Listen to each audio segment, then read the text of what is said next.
नमस्कार दोस्तों, एक बार फिर से आप सभी का मैं बहुत बहुत स्वागत करता हूं।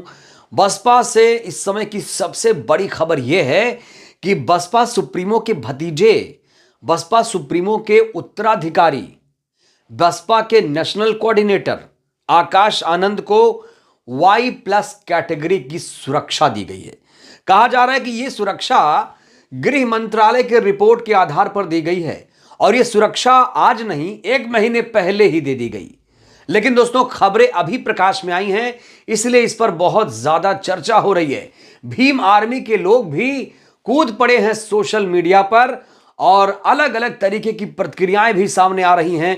आकाश आनंद को वाई प्लस की कैटेगरी की सुरक्षा मिलने के बाद भीम आर्मी के लोग भी अपनी तीखी प्रतिक्रिया व्यक्त कर रहे हैं। वो प्रतिक्रिया क्या है, मैं आपको सुनाऊंगा, दिखाऊंगा। हो सकता है ऐसी ही प्रतिक्रिया आप लोगों की भी हो। तो दोस्तों, बड़ा सवाल कि आकाश आनंद को वाई प्लस कैटेगरी की सुरक्षा क्यों दी गई। देखिए दोस्तों, ये जो Z plus, Z security, Y plus, Y security और एक्स सिक्योरिटी, ये जो 5 तरह की सिक्योरिटी होती है, गृह मंत्रालय की रिपोर्ट के आधार पर यह सिक्योरिटी तय होती है और ये उन वीआईपी या बीवीआईपीज को दी जाती है जिनकी जान को खतरा होता है। अब आकाश आनंद को अगर वाई प्लस कैटेगरी की सुरक्षा मिली है तो इसका तो 2 अर्थ निकाल सकते हैं आप आसानी से। इसका 2 अर्थ यह हुआ कि आकाश आनंद एक वीआईपी या वीवीआईपी शख्सियत हो चुके हैं। दूसरा यह कि आकाश आनंद की जान को भी खतरा था। दोस्तों, आकाश आनंद की सिक्योरिटी को लेकर यह खबर आ रही है कि आकाश आनंद को बाहरी और आंतरिक खतरा दोनों था, उनकी जान को खतरा था, इसलिए उन्हें वाई प्लस कैटेगरी की सुरक्षा मुहैया करा दी गई है। दोस्तों, आपको बता दूं कि आकाश आनंद अब वीआईपी वीवीआईपी इसलिए हो गए हैं क्योंकि वो बसपा सुप्रीमो के सिर्फ नेशनल कोऑर्डिनेटर ही नहीं हैं, वो अब बसपा सुप्रीमो के उत्तराधिकारी भी हैं। ठीक वैसे जैसे माननीय कांशीराम जी ने बहन जी को अपना उत्तराधिकारी घोषित किया था, वैसे ही मायावती जी ने दिसंबर 2023 में आकाश आनंद को अपना उत्तराधिकारी घोषित कर दिया था और इसीलिए उन्हें यह वाई प्लस कैटेगरी की सुरक्षा दी गई है। इसमें कुल 11 सुरक्षाकर्मी तैनात होते हैं, 1-2 कमांडो होते हैं और पीएसओ भी इसमें शामिल होते हैं, सिक्योरिटी गार्ड्स होते हैं। यानी जो सुरक्षा होती है वो बहुत चाक चौबंद रहती है, परिंदा भी पर नहीं मार सकता है। अब दोस्तों, बहुत सारे जो बहुजन लोग हैं वो अपनी अपनी आवाज उठा रहे हैं, इस मुद्दे को लेकर अपनी अपनी प्रतिक्रिया दे रहे हैं।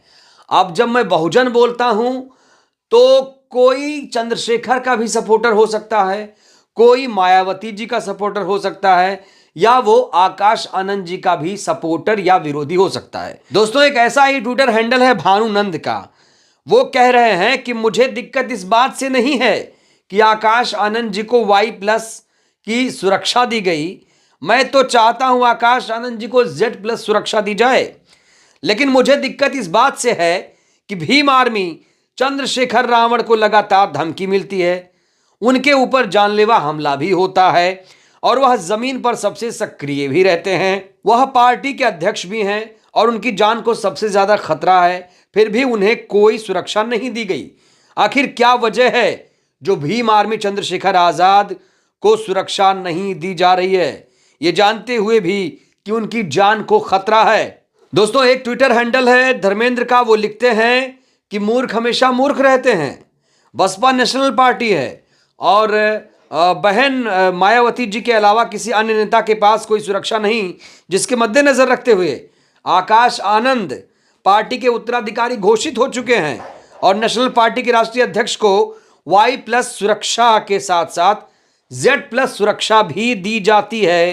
तो हमेशा कुछ पढ़ लिख कर बातें किया करो, कुछ व्यूज पाने के चक्कर में समाज को क्यों बांटते हो आप लोग। दोस्तों, एक यूजर लिखते हैं प्रियांशु, मैं दावे के साथ कह रहा हूं बसपा और भाजपा एक साथ मिले हुए हैं।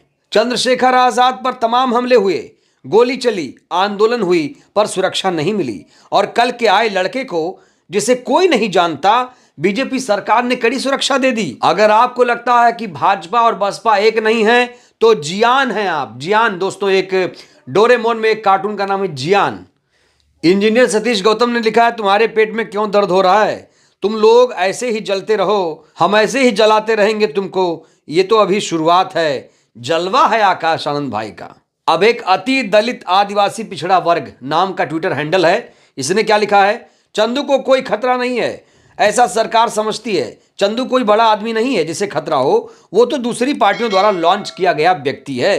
रमेश ने लिखा है, Y+ की सुरक्षा मिलना आकाश आनंद को अच्छी बात है, चंद्रशेखर आजाद जी को भी मिलना चाहिए।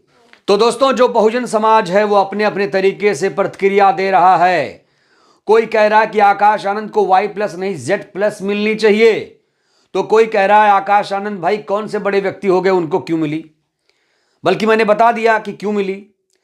और उधर चंद्रशेखर आजाद को अभी तक Z+ की सिक्योरिटी नहीं मिली। दोस्तों, चंद्रशेखर आजाद को Z+ की सिक्योरिटी की जरूरत क्यों पड़ी थी, थोड़ा मैं आपको फ्लैशबैक में ले जाना चाहूंगा।